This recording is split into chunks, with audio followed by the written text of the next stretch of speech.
মাগুরার শিশু আসিয়া ধর্ষণ ও হত্যা মামলায় প্রধান আসামি হিটু শেখের মৃত্যুদণ্ড। বাকি ৩ জন খালাসে অসন্তোষ পরিবারের। খালাসটাকে ঠিক হয়েছে, আমি হাইকোর্টের কাছে বলতেছি এতজন ওরা শাস্তি দেয়। অপরাধী না হলে আওয়ামী লীগের ভোটাররা যোগ দিতে পারবে বিএনপিতে। চট্টগ্রামে আমির খসরু। খুলনার বিএনপির বিভাগীয় তারুণ্যের সমাবেশ শুরু।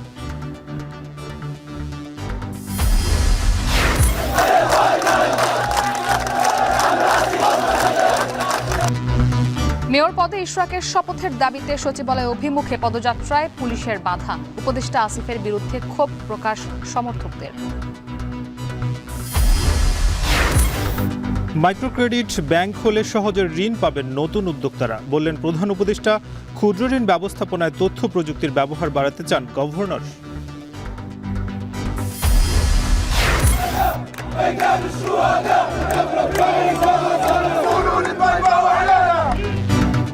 প্রধানমন্ত্রীর পদত্যাগ দাবিতে সরকার বিরোধী বিক্ষোভে উত্তাল লিবিয়া।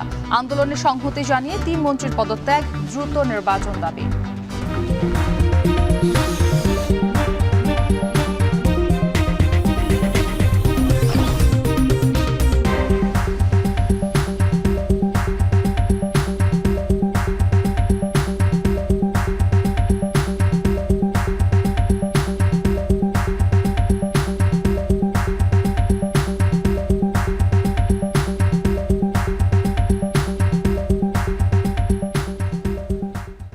স্বাগত। এখন দুপুরের আয়োজনে পুরো আয়োজন জুড়ে আপনাদের সাথে আছি আমরা দুজন, আমি ইসরাত মুক্তি এবং আমি নাজমুস সাকিব। মুক্তি, অভিযোগ গঠনের 25 দিনের মাথায় কিন্তু ঘোষণা হয়েছে শিশু আসিয়ার ধর্ষণ ও হত্যা মামলার রায়, এবং মৃত্যুদণ্ড দেওয়া হয়েছে কিন্তু প্রধান আসামি হিটু শেখকে। তবে এই মামলার রায় তার 2 ছেলে এবং স্ত্রীকে খালাস দিয়েছেন আদালত। এতে অসন্তোষ প্রকাশ করেছেন আসিয়ার মা, এবং এই রায় পর্যালোচনা করে উচ্চ আদালতে যাবার সিদ্ধান্ত নেওয়া হবে বলে জানিয়েছেন রাষ্ট্রপক্ষের আইনজীবী সাকিব। এই বিষয়ে আমাদের হাতে একটি প্রতিবেদন রয়েছে, আমরা দেখে আসবো। বোনের বাড়িতে বেড়াতে গিয়ে বোনের শ্বশুর দ্বারা শিশু আসিয়া ধর্ষণ ও হত্যা মামলার রায় ঘোষণার পূর্ব নির্ধারিত দিন ছিল শনিবার। সমগ্র দেশবাসীর চোখ ছিল মাগুরার দিকে। কি রায় হতে যাচ্ছে বহুল আলোচিত এই ঘটনা নিয়ে। মাত্র 14 কর্মদিবসে মাগুরা নারী ও শিশু ট্রাইব্যুনালের বিচারক জাহিদ হাসান সকাল 9:30টার দিকে রায় ঘোষণা করেন। মামলায় প্রধান অভিযুক্ত হিটু শেখকে মৃত্যুদণ্ড ও 1 লাখ টাকা জরিমানার রায় দেন বিচারক। এছাড়া বাকি 3 জনকে দেওয়া হয় বেকসুর খালাস। মামলার রায় ঘোষণার পরই ক্ষোভ প্রকাশ করেন আসিয়ার স্বজনরা। হিটু শেখের ফাঁসি হলেও বাকি আসামিদের খালাস দেওয়ায় সন্তুষ্ট নন তারা। তাদের দাবি, খালাস পাওয়া আসামিরা ধর্ষণ ও হত্যায় সহযোগিতা করেছে। ওরা তো সারিয়ে দোষী, কারণ ওরা তো হুমকিতে ওরা মুখ আটকায় রাখছে, মারিয়ে তো ওরা মুখ আটকায় রাখছে। কারণ ওর জীবনটা তো শেষ হয়ে যেত যদি সকালবেলা না হতো, মানুষ যদি জানাজানি না হয়ে যেত, তো কিভাবে ওরা খালাস দিল? আমি তো এত খুশি না। আমি হাইকোর্টের কাছে বলতেছি এতজন ওরা শাস্তি দেয়। রাষ্ট্রপক্ষের আইনজীবী বলছেন, মামলার সকল কাগজপত্র পাওয়ার পর যাচাই বাছাই শেষে প্রয়োজনে উচ্চ আদালতে আপিল করা হবে। প্রধান আসামিকে মৃত্যুদণ্ড দেয়ায় প্রসিকিউশনের দাবি অনুযায়ী, এভিডেন্স অন রেকর্ড অনুযায়ী রাষ্ট্রপক্ষ থেকে আমরা সেটাকে সন্তুষ্ট হয়েছি। যে আসামিদেরকে তিনি অ্যাকুইট বা খালাস করেছেন সেটি রায় পর্যালোচনা করে সংশ্লিষ্ট কর্তৃপক্ষের সাথে আলোচনার ভিত্তিতে তাদের ইনস্ট্রাকশনস অনুযায়ী পরবর্তীতে প্রয়োজনে আপিল দায়ের করা হবে। সাধারণ মানুষ সন্তুষ্টি প্রকাশ করলেও এই ধরনের ঘটনা যেন পুনরাবৃত্তি না হয় সেদিকে প্রশাসনের প্রতি সজাগ থাকার আহ্বান জানান। এ দেখে অন্ততপক্ষে অন্যান্য জনগণও কিছুটা সচেতন হবে, কারণ কি এ যে জঘন্য অপরাধটা করেছে এটা তো আসলে আমাদের কাম্য না। এই রায়টা সমাজে বার্তা দিল যে কোনো অপরাধী কোনো অপরাধ করে পার পেয়ে যাবে না। আজকের রায়টা মাগুরাবাসীর জন্য একটা বিরাট মাইলফলক এবং সবাই এত খুশি। গত 6 মার্চ 8 বছরের শিশু আসিয়াকে ধর্ষণ করে হিটু শেখ। পরে মুমূর্ষু অবস্থায় মাগুরা সদর হাসপাতালে ভর্তি করা হয় তাকে। অবস্থার অবনতি হলে পরদিন ফরিদপুর মেডিকেল কলেজ হাসপাতাল এবং সেখান থেকে ঢাকা মেডিকেল কলেজ হাসপাতালে ভর্তি করা হয়। পরে সেনাবাহিনীর তত্ত্বাবধানে সম্মিলিত সামরিক হাসপাতালে চিকিৎসা শুরু হয় শিশু আসিয়ার। গত 13 মার্চ সকালে সেখানে আসিয়া মারা যান। এ ঘটনার পর দ্রুত বিচার কার্যকরে নারী ও শিশু নির্যাতন দমন আইনের সংশোধনী আনে সরকার। দেশের ইতিহাসে দ্রুততম সময়ে মাগুরার শিশু আসিয়া ধর্ষণ এবং হত্যা মামলার যে রায় ঘোষণা করা হয়েছে এটি একটি যুগান্তকারী ঘটনা। এই ঘটনার মধ্য দিয়ে অপরাধীরা যেমন সতর্ক থাকবে, তেমনি আইনের শাসন প্রতিষ্ঠা হবে বলে মনে করছেন বিশেষজ্ঞরা। তরিকুল ইসলাম, এখন, মাগুরা। সাকিব, বিএনপির স্থায়ী কমিটির সদস্য আমির খসরু মাহমুদ চৌধুরী তিনি বলেছেন যে বিগত সময় আওয়ামী লীগকে ভোট দিলেও যারা সন্ত্রাসী কর্মকাণ্ডের সঙ্গে জড়িত ছিলেন না তারা চাইলে বিএনপির সদস্য হতে পারবেন। একই সময় স্থায়ী কমিটির আরেক সদস্য ডক্টর আব্দুল মঈন খান তিনি কিন্তু বলেছেন যে গণতন্ত্র পুনরুদ্ধারের একমাত্র উপায় হচ্ছে দ্রুত এবং সুষ্ঠু জাতীয় নির্বাচন। এবং জয়নাল আবেদিন ফারুক তিনিও কিন্তু বলেছেন যে দ্রুত যদি নির্বাচন না দেওয়া হয় তাহলে জনগণের যে রোষানল সেদিকে আসলে এই সরকার পড়তে পারে। এবং চট্টগ্রাম এবং ঢাকায় আলাদা আলাদা অনুষ্ঠানে তারা কিন্তু একথা বলেছেন। এনে একটি প্রতিবেদন আছে আসিফ ইকবালের, সেটি দেখে আসবো। চট্টগ্রামে চলছে বিএনপির সদস্য নবায়ন ও সদস্য সংগ্রহ কার্যক্রম। বন্দর নগরীতে শনিবার সকালে এই কার্যক্রমের উদ্বোধন করে বিএনপির স্থায়ী কমিটির সদস্য আমির খসরু মাহমুদ চৌধুরী। কার্যক্রম উদ্বোধন শেষে বিএনপির শীর্ষ এই নেতা বলেন, বিগত সময়ে আওয়ামী লীগকে ভোট দিলেও যারা বিএনপি কার্যক্রমে বাধা দেয়নি, কোনো সন্ত্রাসী কার্যক্রম করেনি, তারা চাইলে বিএনপির সদস্য হতে পারবে। আওয়ামী লীগের দোসর যারা ছিল চিহ্নিত, এখন একজন ভালো লোক সে হয়তো আওয়ামী লীগের ওই চিহ্নিত দোসর না, বা হয়তো আওয়ামী লীগকে সমর্থন করতেও পারে, আমরা জানি না সে কাকে ভোট দিছে আমরা জানি না, কিন্তু সমাজে গ্রহণযোগ্য ব্যক্তি, সমাজে কোনোদিন রাজনৈতিকভাবে অস্থিরতা সৃষ্টি করে নাই, বিএনপির কার্যক্রমকে প্রতিহত করার চেষ্টা করে নাই, বাধাগ্রস্ত করতে চেষ্টা করে নাই, বিএনপির নেতা কর্মীদেরকে হয়রানির শিকার করে নাই, পারলে ইনডাইরেক্টলি সহযোগিতাও করেছে বিভিন্ন ক্ষেত্রে, তাদের তো হতে কোনো বাধা নেই, তাদের হতে বাধা নেই। সুতরাং এই জায়গাটায় আমাদেরকে খুব সঠিকভাবে সিদ্ধান্ত নিতে হবে। এদিকে জাতীয়তাবাদী বাউল দলের 18তম প্রতিষ্ঠা বার্ষিকী উপলক্ষে বিএনপির প্রতিষ্ঠাতা ও সাবেক রাষ্ট্রপতি জিয়াউর রহমানের সমাধিতে শ্রদ্ধা নিবেদন করেন বিএনপির স্থায়ী কমিটির সদস্য ডক্টর আব্দুল মঈন খান। তিনি বলেন, প্রতিহিংসার রাজনীতি নয়, বিএনপি চায় সব গণতন্ত্রকামী মানুষকে সঙ্গে নিয়ে দেশ গঠন করতে। বিএনপির শীর্ষ এই নেতা বলেন, গণতন্ত্র পুনরুদ্ধারের একমাত্র উপায় হল দ্রুত ও সুষ্ঠু জাতীয় নির্বাচন। আমরা স্বাধীনতায় বিশ্বাস করি বাংলাদেশের, আমরা বাংলাদেশের গণতন্ত্রে বিশ্বাস করি। আমরা দেশে গণতন্ত্র ফিরিয়ে আনতে চাই যত দ্রুত সম্ভব, এবং আমরা চাই সেটা করতে একটি মাত্র পদ্ধতি রয়েছে, সেই পদ্ধতির নাম হচ্ছে সুষ্ঠু নিরপেক্ষ নির্বাচন। একই দিন সকালে জাতীয় প্রেস ক্লাবে বাংলাদেশ তরুণ দলের আলোচনা সভায় অংশ নেন বিএনপির আরেক শীর্ষ নেতা জয়নাল আবেদিন ফারুক। এ সময় জনগণের রোষানলে পড়ার আগেই সরকারকে নির্বাচনের সুনির্দিষ্ট রোড ম্যাপ দেওয়ার আহ্বান জানান তিনি। বলেন, করিডোরের মতো বড় বড় সংস্কার নয়, দেশের মানুষ প্রয়োজনীয় সংস্কার শেষে সুষ্ঠু নির্বাচন চায়। আপনার এখন গুরু দায়িত্ব একটা, গুনগুন করে কানের মধ্যে কারো কথা না শুনে আপনি যেরকম স্ট্রেট ফরওয়ার্ড এমন একটি নির্বাচনের ব্যবস্থা করে দেন, সেই নির্বাচনে বাংলাদেশে যেই সকলের রাজনৈতিক দল ঐক্যবদ্ধভাবে হাসিনার বিরুদ্ধে সংগ্রাম করে গণতন্ত্র এনেছে, সেই দলগুলো আবার ঐক্যবদ্ধভাবে নির্বাচন করে সরকার গঠন করবে। বিএনপি চেয়ারপারসনের উপদেষ্টা কারো কথা না শুনে অন্তর্বর্তী সরকারকে দ্রুত নির্বাচন দেওয়ার আহ্বান জানান, যেন সকল দল ঐক্যবদ্ধ হয়ে সেই নির্বাচনে অংশ নিতে পারে। করিডোরের প্রশ্ন কেন আসে? এত বড় বড় সংস্কারের প্রশ্ন কেন আসে? সুমাইয়া রাত্রি, এখন, ঢাকা। তরুণের রাজনৈতিক অধিকার প্রতিষ্ঠার লক্ষ্যে বিএনপির যে 3টি সহযোগী সংস্থা রয়েছে, দল রয়েছে, তাদের সমন্বয়ে কিন্তু খুলনাতে একটি সমাবেশ হচ্ছে। সে খবর জানাতে আমাদের সহকর্মীরা রয়েছেন। শুরুতে আমরা যাব জাওয়াদের কাছে। জাওয়াদ, জানাবেন যে যেই আজকে সমাবেশটি হবে সেই সমাবেশ কখন নাগাদ শুরু হবে এবং কেন্দ্রীয় যারা নেতারা রয়েছেন তারা কে কে যোগ দিয়েছেন?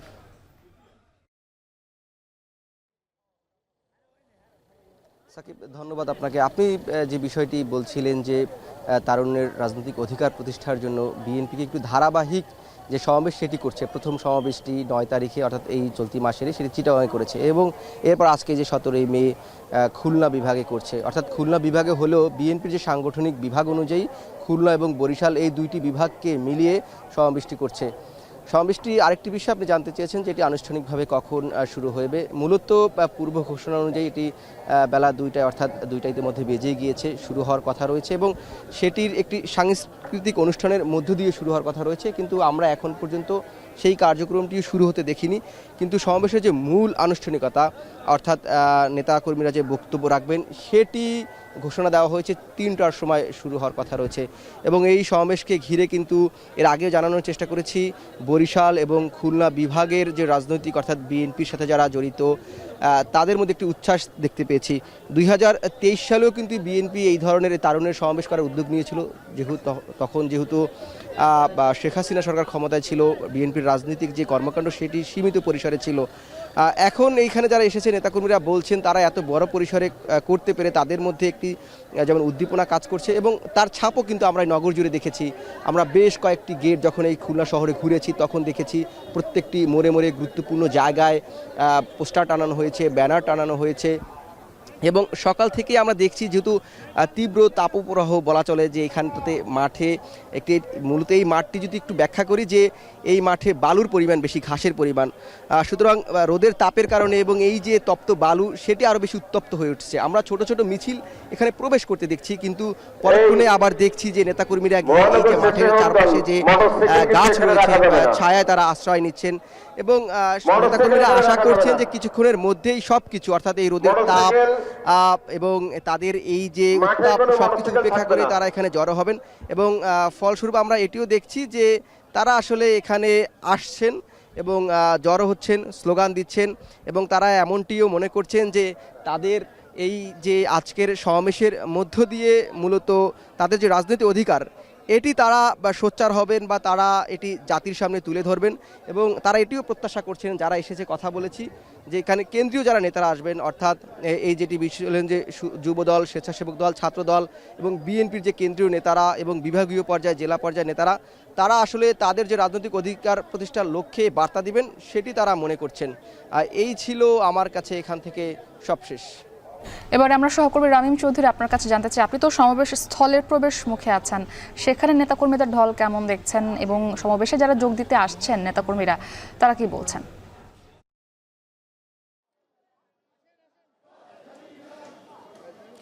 মুক্তি, তারুণের যে সমাবেশ খুলনার সেটি কিন্তু আর কিছুক্ষণের মধ্যেই শুরু হবে।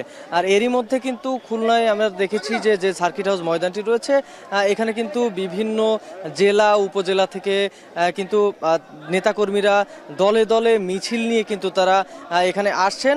আমরা এই মুহূর্তে কিন্তু দেখতে পাচ্ছি যে একটি দল কিন্তু তারা মিছিল নিয়ে তারা সমাবেশ স্থলে ঢুকছেন। আমরা কিছুক্ষণ আগেই দেখেছি যে ছাত্র দল, যুব দল, স্বেচ্ছাসেবক দল, যারা বিভিন্ন ইউনিট রয়েছে তারা কিন্তু মিছিল নিয়ে ছোট ছোট মিছিল নিয়ে তারা এই সমাবেশ স্থলে প্রবেশ করছে। কিন্তু সমাবেশ স্থলে এখনো পর্যন্ত কিন্তু সেই পরিমাণ নেতাকর্মীরা এখনো প্রবেশ করেননি, যেহেতু আরও 1 থেকে 1.5 ঘন্টা পরে মূল সমাবেশ শুরু হবে। তবে এখানে আরেকটি বিষয় হচ্ছে যে এখানে কিন্তু প্রচণ্ড রোদের তাপ রয়েছে এবং যার কারণে কিন্তু এখানে নেতাকর্মীরা একটু ছায়াযুক্ত যে স্থানগুলো রয়েছে সেখানে অনেকেই অবস্থান করছেন আমরা দেখেছি এবং এখানে কিন্তু বরিশাল বিভাগ এবং খুলনা বিভাগের বিভিন্ন জেলা থেকে তারা সকাল থেকেই কিন্তু নেতাকর্মীরা আসতে শুরু করেছেন এবং আমরা জেনেছি যে গতকাল রাতেও কিন্তু দূর দূরান্ত থেকে যারা নেতাকর্মীরা এসেছেন তারা এখানে এসে এখানকার যে হোটেলগুলো রয়েছে সেখানে এসে কিন্তু অবস্থান নিয়েছেন।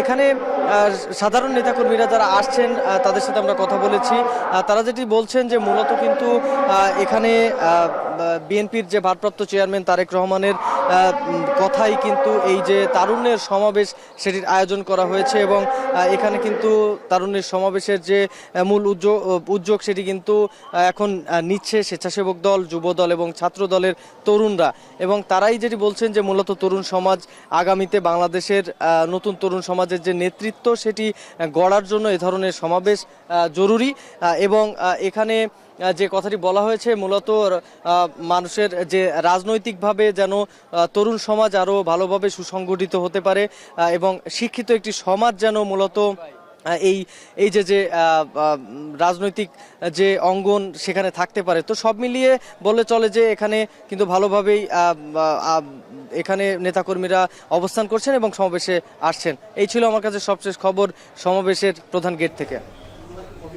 খুলনার সার্কিট হাউস মাঠে বিএনপির তারুণ্যের সমাবেশের আয়োজনের বিস্তারিত জানাতে যুক্ত ছিলেন আমাদের সহকর্মীরা।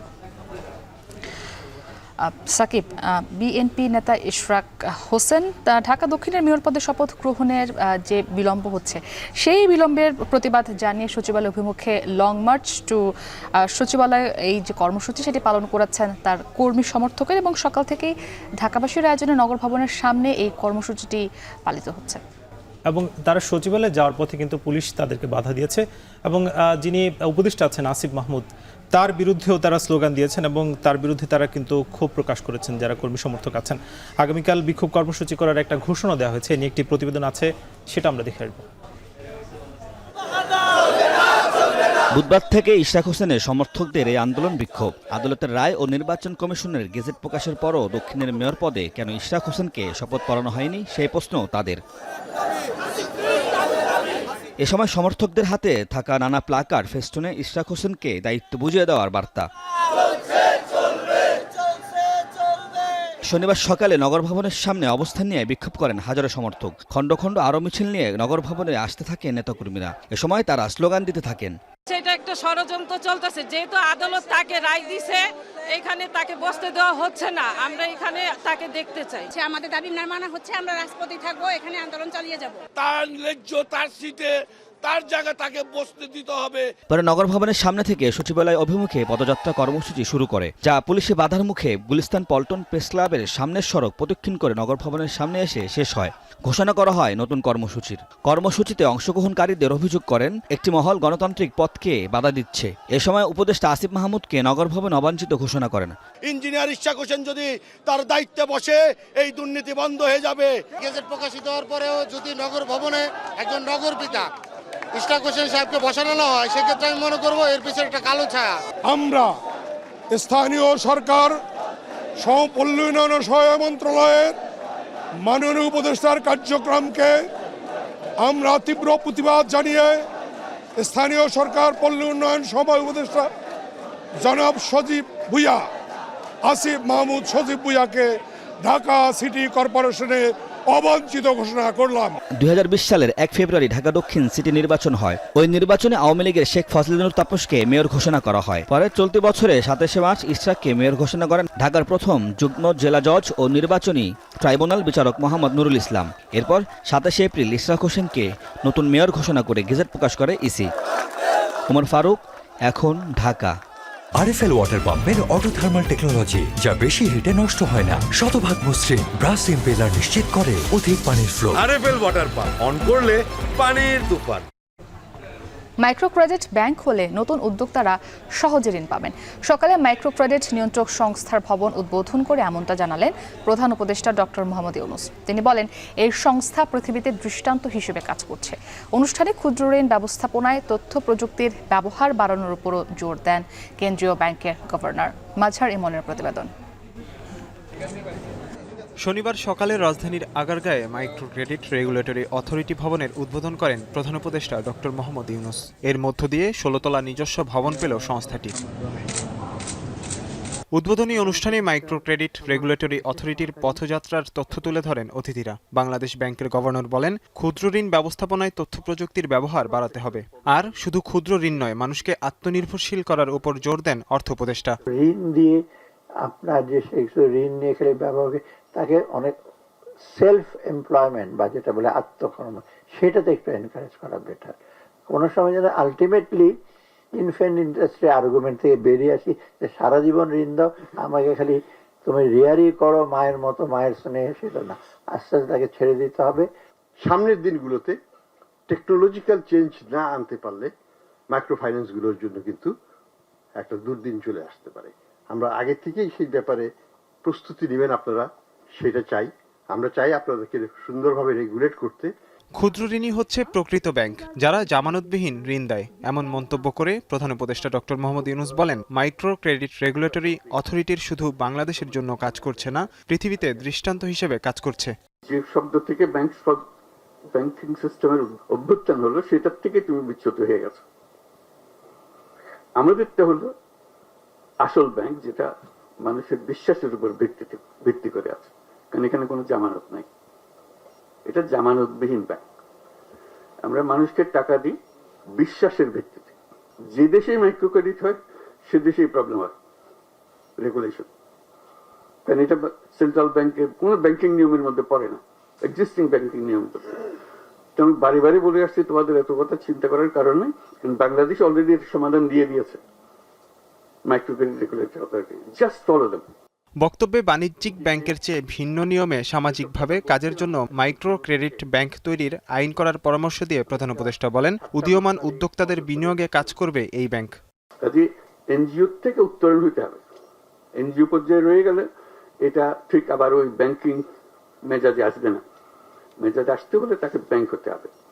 এই মাইক্রো ক্রেডিট ব্যাংক নামে একটা আইন করতে হবে। আমরা যখন মাইক্রো ক্রেডিট ব্যাংকের লাইসেন্স দেব, পরিষ্কার বলতে হবে যে এই কাজের জন্য এই লাইসেন্স দেওয়া হচ্ছে, কনভেনশনাল ব্যাংকিং এর জন্য এই লাইসেন্স দেওয়া হচ্ছে না, এটা আলাদা করে ফেলা। তার সঙ্গে একটা এডিশন চাচ্ছি, এই ব্যাংক যেগুলো হবে এগুলো হলো সামাজিক বাণিজ্যের ব্যাংক, সামাজিক ব্যবসার ব্যাংক। এটা কারো মনোভার জন্য না।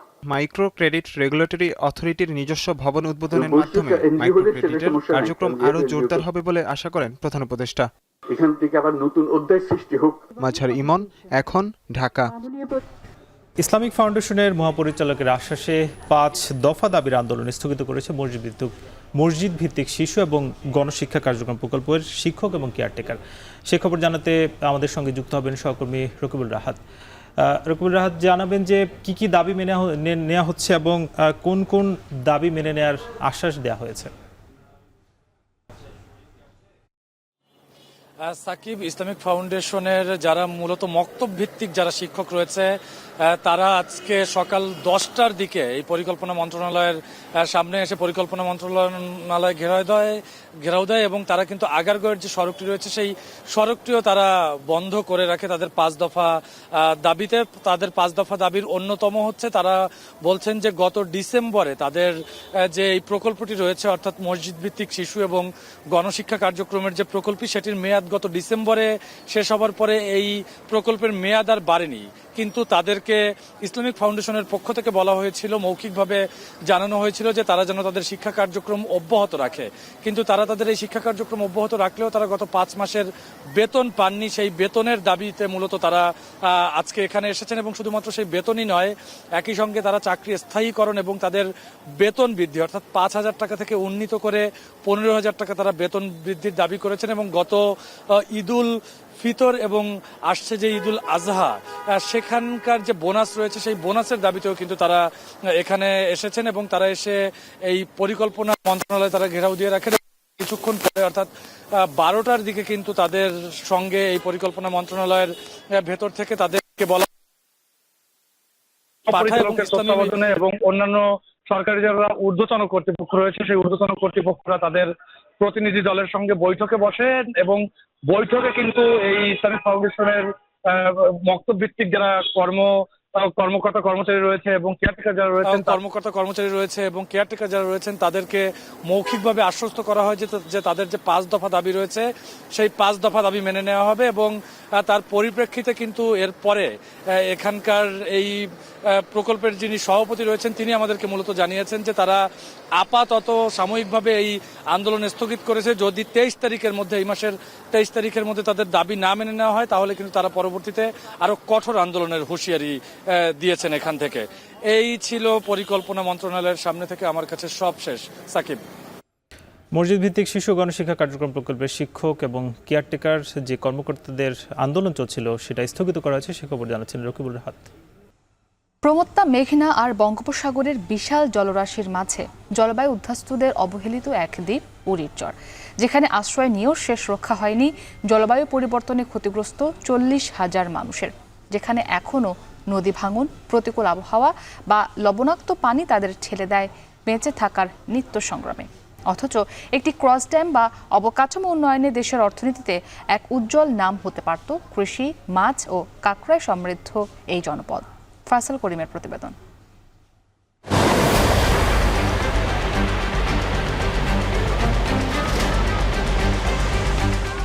উত্তাল সাগরের জলরাশি দেখেই কেটেছে শৈশব ও কৈশোর। জীবনের সুখ দুঃখের অনেক গল্পের সাথে আষ্টে পৃষ্ঠে বাঁধা নদী ভাঙন বা ঠিকানা পাল্টানোর গল্পটাও। দেশের জলবায়ু উদ্বাস্তুর দ্বীপ উরিরচরের বাসিন্দা শাহাদাত হোসেন সোনালী স্মৃতি ঘেরা এই বাড়িতে জীবনের বড় অংশ কাটালেও গত বছর বাধ্য হয়ে ছেড়েছেন এই আশ্রয়। পূর্বপুরুষের ভিটা নদীগর্ভে বিসর্জন দিয়ে অন্যত্র চলে যাওয়ার এমন গল্প শাহাদাতের কাছে নতুন নয়। কিফিজাদের বাড়ি ছিল হুদ্রাখালী সন্দ্বীপ, সেখান থেকে ভাঙার পরে উড়িষ্যা আসে, উড়িষ্যা আসার পরে 2 বার ভাঙছে আমার দাদাদের বাড়ি, সেখান থেকে আমাদের এই বাড়ি আসছে, আমার আব্বুর বাড়ি। এখান থেকে ধরেন এটা এখন ভাঙার পথে, এটা আর আমরা আশা করি না, আরো 5-5 কিলোমিটার উত্তরে চলে গেছি। কোনো এক সময় সেখানে থাকবো কিনা সেটার কোনো গ্যারান্টি নাই। ঠিকানা বদলের এমন গল্প এই জনপদের আরও অনেকের। এমনকি দ্বীপের আমেনা বেগমও বর্ষার শঙ্কায় ছেড়ে যাচ্ছেন প্রবাসী স্বামীর ভিটা, যেখানে কাটিয়েছেন পুরো 1 যুগ। তবে নদীর ধ্বংসাত্মক ভাঙনে বাড়ির চাল বা অন্যান্য সব কাঠামো খুলে নিয়ে যাওয়া হয়েছে দ্বীপের অন্য প্রান্তে। এখানে 7 বছর, এখন নদী ভাঙতির কারণে আমরা এখান থেকে চলে যেতেছি আর কি। সময় লাগবে বলতে এখন বর্ষা তো কাছে গেছে, বর্ষা আসলে তো আর ঘর নিতে পারবো না। প্রমত্তা মেঘনা আর উত্তাল বঙ্গোপসাগরের বুক চিরে 1970 সালে সন্দ্বীপের উত্তর দক্ষিণে জেগে উঠেছিল উরিরচর। 80-র দশক থেকে সন্দ্বীপ, নোয়াখালী, লক্ষ্মীপুর ও আশপাশের বিভিন্ন চরের ভূমি হারানোরা এখানে আসেন নিরাপদ ঠিকানার খোঁজে। অথচ তাদের নিত্যসঙ্গী হয় ছোট বড় প্রাকৃতিক দুর্যোগ সহ সমুদ্রপৃষ্ঠের উচ্চতা বৃদ্ধির মতো জলবায়ু পরিবর্তনের মতো অভিঘাত। নদীর অন্য প্রান্তের পৃথিবী এগিয়ে গেছে চোখের পলকে। জলরাশির অন্য পাশের মূল ভূখণ্ডে জীবনে গিয়েছে অভাবনীয় গতিতে। অথচ প্রমত্তা মেঘনা আর বঙ্গোপসাগরের বিশাল জলরাশির মাঝে জেগে থাকা মায়াবী চরে সময় যেন থমকে থাকে। জলবায়ুর ধাক্কায় জর্জরিত এই অঞ্চলের মানুষ আটকে থাকে দুর্ভাগ্য, অনিশ্চয়তা আর ভাঙনের মহাকালে। চর এলাকা তো এখানে জোয়ার হয়, যেমন তুফান তাফান অনেকটা বেশি হয়, এই কারণে মানে আমরা খুবই ক্ষতিগ্রস্ত। আমাদের উরিচ্ছরে মানুষ একজন 3, 4, 5, 6 লড়ার জন্য দিছে। নদী ভাঙতে ভাঙতে আমাদের বাপ দাদার ভিটে মাটি হারিয়ে যাচ্ছে। দ্বীপে ঋতু পরিবর্তনে মাঠ ভরে ওঠে ফসলে, কোথাও দোল খায় ধানের শীষ। এই ফসলের উপর সন্দ্বীপ ও আশপাশের উপজেলার মানুষ নির্ভর করলেও পাচ্ছে না কাঙ্ক্ষিত ফসল। কারণ সমুদ্রের উচ্চতা বেড়ে ঢল নামে লবণাক্ত পানির কখনো বাধা হয়ে দাঁড়ায় দুর্বল দুর্গম যাতায়াত ব্যবস্থা। লবণাক্ত পানি ধরা দেখছেন না, মরিচ লাগাইছে উপাসে সজুলি গেছে, তরমুজও ঝুলি গেছে লবণাক্ত পানি ঢোকার কারণে। টমেটো লাগাইলাম, ওইটাও কুমড়া গাছ লাগাইলাম, লাউ গাছ লাগাইলাম, এগুলো নুনের কারণে হচ্ছে না। চট্টগ্রামের সন্দ্বীপের এই ইউনিয়ন জলবায়ু পরিবর্তনের অন্যতম উদাহরণ হয়েও পড়ে আছে সরকারি বা বেসরকারি সংস্থার অবহেলার খাতায়। মেলে না জলবায়ু তহবিলের অর্থ বা প্রকল্প। তবে নদী ভাঙন বা জলবায়ুর অভিশাপ থেকে মুক্তি পেতে একটি ক্রস ড্যাম এই এলাকার মানুষের দীর্ঘদিনের চাওয়া।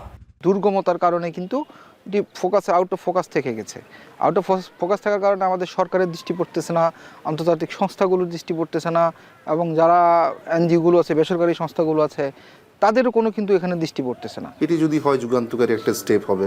প্রথমত নোয়াখালীর সাথে উরিচ্চর কানেক্টেড হবে এবং পরবর্তীতে কিন্তু এটা দেখা যাবে ধীরে ধীরে সন্দ্বীপের সাথে কানেক্ট করা যাচ্ছে। সিডিএসপি প্রকল্প থেকে, যে প্রকল্প কিন্তু এখনও চলমান রয়েছে, যেটা 2025 সালে জুন পর্যন্ত থাকবে। ক্রস ড্যাম নির্মাণে পানি সম্পদ মন্ত্রণালয়ের একটি দল মাস 2 আগে পরিদর্শন করেছে উরিরচর। তারা জানান প্রাথমিক পর্যায়ে নোয়াখালী থেকে উরিরচর ও পরবর্তী ধাপে উরিরচর থেকে সন্দ্বীপ পর্যন্ত ড্যাম নির্মাণের পরিকল্পনা নিয়ে কাজ শুরু করেছে সরকার। ফয়সাল করিম, এখন সন্দ্বীপ, চট্টগ্রাম। কবি ও রাষ্ট্রচিন্তক ফরহাদ মজহার বলেছেন, মাস্টারমাইন্ড হিসেবে একজনকে পরিচয় করিয়ে দিয়ে ডক্টর মোহাম্মদ ইউনূস মারাত্মক ক্ষতি করেছেন। তিনি বলেন, কোনো একক ব্যক্তি অভ্যুত্থান করেন, দীর্ঘ লড়াইয়ের ফসল এই গণ অভ্যুত্থান। সকালে জাতীয় প্রেস ক্লাবের সংবিধান সংস্কার প্রস্তাব নিয়ে এক গোলটেবিল বৈঠকে তিনি কথা বলেন। ফরহাদ মজহার আরও বলেন, গণ অভ্যুত্থান এনসিপির একক অর্জন নয়। বিশ্ববিদ্যালয় থেকে এই অভ্যুত্থান ঘটে থাকে, স্ফুরণ ঘটে থাকে। কারা করেছেন, কি করেছেন, কে মাস্টারমাইন্ড, কে মাস্টারমাইন্ড না, এগুলো তুচ্ছ তর্ক। কারণ এইটা বলার মাধ্যমে আমাদের ডক্টর ইউনূস মারাত্মক ক্ষতি করেছেন সকলের। আপনারা দয়া করে, গণ অভ্যুত্থান আমরা করেছি গণ সার্বভৌমত্ব প্রতিষ্ঠার জন্য, জনগণের ক্ষমতা কায়েম করা এবং সকল ফ্যাসিস্ট শক্তির বিভিন্ন প্রতিষ্ঠান আমরা এটাকে ধ্বংস করার জন্য, উৎখাত করার জন্য আমরা এই লড়াই করেছি। আপনারা কিন্তু 5ই আগস্ট এটা পারেন নাই তরুণরা। দেশের বাইরের খবর। প্রধানমন্ত্রীর পদত্যাগের দাবিতে সরকার বিরোধী বিক্ষোভে উত্তাল লিবিয়া। আন্দোলনকারীদের সঙ্গে সংহতি প্রকাশ করে ইতোমধ্যেই পদত্যাগ করেছেন 3 মন্ত্রী। শুক্রবার রাজধানী ট্রিপলির শহীদ স্কোয়ারের সামনে জড়ো হয়ে বিক্ষোভে অংশ নেন কয়েকশো মানুষ। এ সময় আব্দুল হামিদের পদত্যাগের পাশাপাশি দ্রুত নির্বাচন আয়োজনের দাবি জানানো হয়। জাতিসংঘের সমর্থনে 2021 সালে জাতীয় সরকারের দায়িত্ব নেন আব্দুল হামিদ। তবে বিরোধী দলগুলোর মধ্যে ক্ষমতার দ্বন্দ্বে নতুন নির্বাচন আয়োজন ব্যর্থ হয়। এরপর থেকে নির্বাচন ছাড়াই ট্রিপলি সহ পশ্চিমাঞ্চলের ক্ষমতায় রয়েছেন তিনি। অন্যদিকে 1 দশক ধরে পূর্বাঞ্চল শাসন করছে লিবিয়ান ন্যাশনাল আর্মির কমান্ডার খলিফা হাফতার।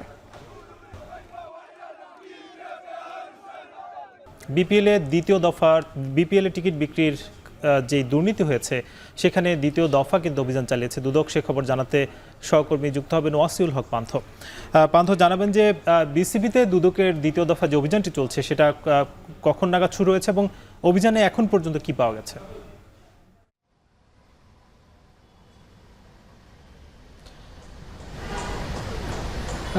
সাকিব, আমরা যেমনটি জানি যে আজকে কিন্তু বেলা 1টার দিকে দুদকের 4 সদস্যের একটি দল বিসিবিতে অভিযানে এসেছে। এর আগে আমরা দেখেছিলাম গেল মাসের 15 তারিখেও তারা অভিযানে এসেছিল। সেই গেল মাসে যে অভিযানটি হয়েছিল সেখানে কিন্তু বেশ কিছু আর্থিক অনিয়ম তারা পেয়েছে এবং সেখানে একটি বড় অংশ জুড়ে ছিল বিসিবির যে টিকিটের যে আর্থিক দুর্নীতি সেটি।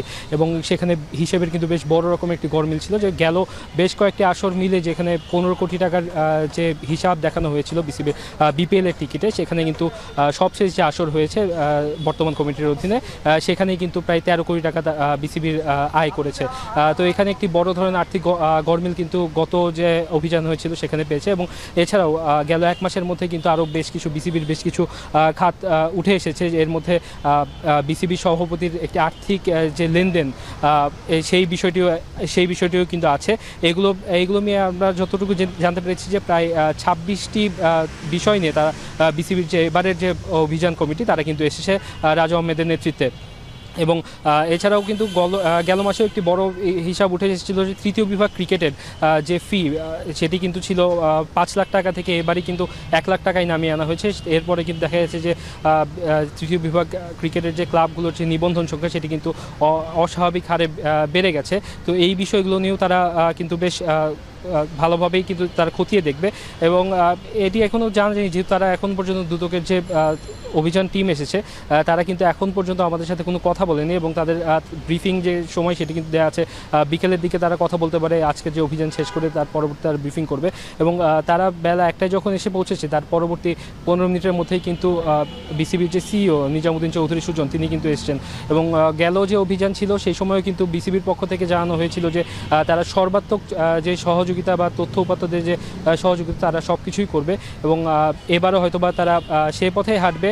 কারণ গেল যে 1 মাস আগের যে অভিযান হয়েছিল সেখানে কিন্তু প্রায় 19 থেকে 20 কোটি টাকার একটি আর্থিক যে লেনদেনের অসঙ্গতি সেটিও কিন্তু উঠে এসেছিল। এটি নিয়ে কোনো পরবর্তী কোনো ধাপ এখনও এসেছে কিনা বা পরবর্তীতে তারা এগুলো বিশ্লেষণ করে নতুন কোনো তথ্য উপাত্ত পেয়েছে কিনা সেটি এখনও আমাদেরকে জানানো হয়নি। যদিও এর মধ্যে আমরা গঠনতন্ত্র বিসিবির গঠনতন্ত্র নিয়েও কিন্তু একটি বিষয় রয়েছে। বিগত সময় বিসিবির যে বর্তমান যে কমিটি তাদের বৈধতা নিয়েও বেশ কিছু প্রশ্ন উঠেছে। তো সব কিছু মিলে কিন্তু অক্টোবরে বিসিবি ইলেকশন হওয়ার কথা, কিন্তু যেমন তথ্য যে খুব বেশি যদি সমস্যা হয় বা এটি নিয়ে কোনো অসঙ্গতি তৈরি হয় সেক্ষেত্রে নির্বাচনটি আগেও হতে পারে। তো এই মুহূর্তে বিসিবি থেকে এই ছিল আমার কাছে সবশেষ। বিপিএলে দুর্নীতির অভিযোগে দ্বিতীয় দফার মতো দুদক অভিযান পরিচালনা করছে বিসিবিতে। শেষ করব এখন দুপুর। তার আগে জানাবো শিরোনামগুলো আরও একবার।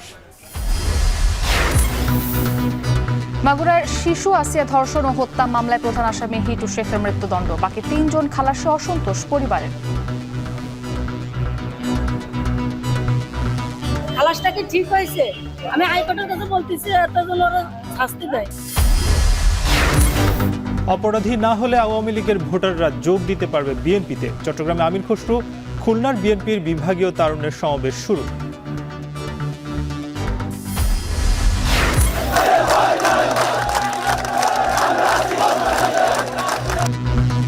মেয়র পদে ইশরাকের শপথের দাবিতে সচিবালয় অভিমুখে পদযাত্রায় পুলিশের বাধা। উপদেষ্টা আসিফের বিরুদ্ধে ক্ষোভ প্রকাশ সমর্থকদের। মাইক্রো ক্রেডিট ব্যাংক হলে সহজে ঋণ পাবেন নতুন উদ্যোক্তারা, বললেন প্রধান উপদেষ্টা। ক্ষুদ্র ঋণ ব্যবস্থাপনায় তথ্য প্রযুক্তির ব্যবহার বাড়াতে চান গভর্নর।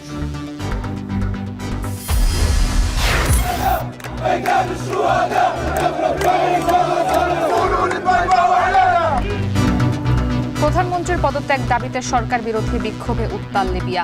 আন্দোলনের সংহতি জানিয়ে 3 মন্ত্রীর পদত্যাগ, দ্রুত নির্বাচন দাবি। এই ছিল এখন দুপুরে। এখন টেলিভিশন ওয়েবসাইটে দেখতে ভিজিট করুন এখন.tv। এছাড়া ফেসবুকে যুক্ত হতে পারেন facebook.com/tv.এখন, ইউটিউবে যুক্ত হতে পারেন youtube.com/c/এখন tv।